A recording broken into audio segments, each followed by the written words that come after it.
Bonjour, bonjour, merci de nous retrouver pour votre petit moment détente et culture de la semaine. Aujourd'hui, je voudrais vous parler d'une locution qui désigne une bonne décision, un verdict juste et lucide, le jugement de Salomon. Bon, ok, j'avoue, c'est pas vraiment une expression qu'on utilise encore beaucoup au quotidien.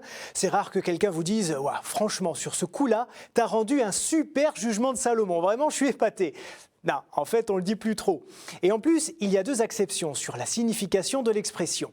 On parle d'un jugement empreint de sagesse et d'équité, mais on l'utilise aussi pour désigner un verdict qui partage le tort entre les deux parties, ce qui est un contresens absolu, vous allez le voir.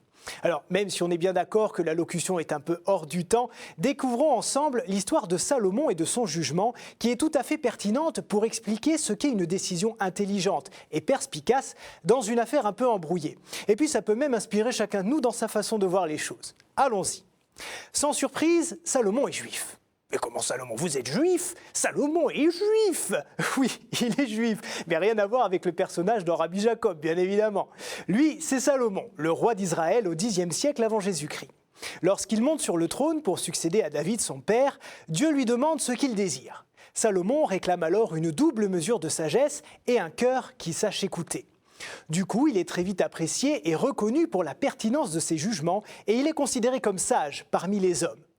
En fait, de toute l'histoire d'Israël, jamais le pays n'a connu une telle prospérité, une telle puissance que sous son règne. C'est un réel âge d'or.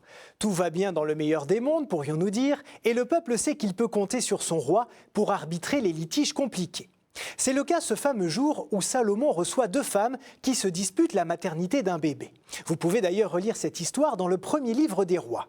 Il s'agit de deux prostituées. Elles vivent sous le même toit, sont chacune mère d'un enfant, mais malheureusement, l'un des nourrissons est mort dans la nuit et les deux femmes se disputent le survivant.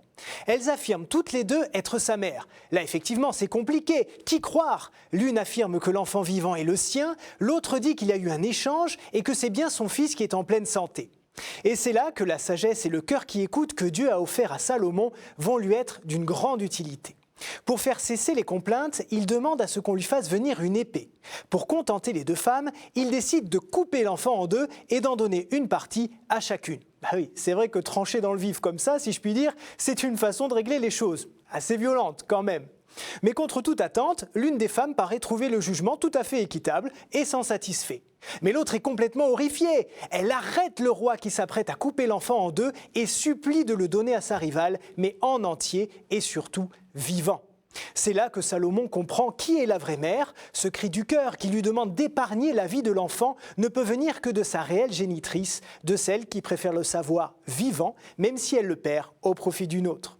Le roi rend alors le nourrisson à sa vraie maman et le peuple ne peut que constater que Salomon bénéficie de la sagesse de Dieu lui-même pour exercer la justice.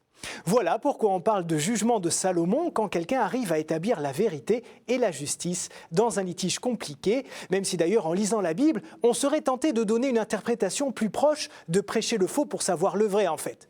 En tout cas, c'est fini pour aujourd'hui, mais on se retrouve la semaine prochaine pour de nouvelles aventures. Au revoir.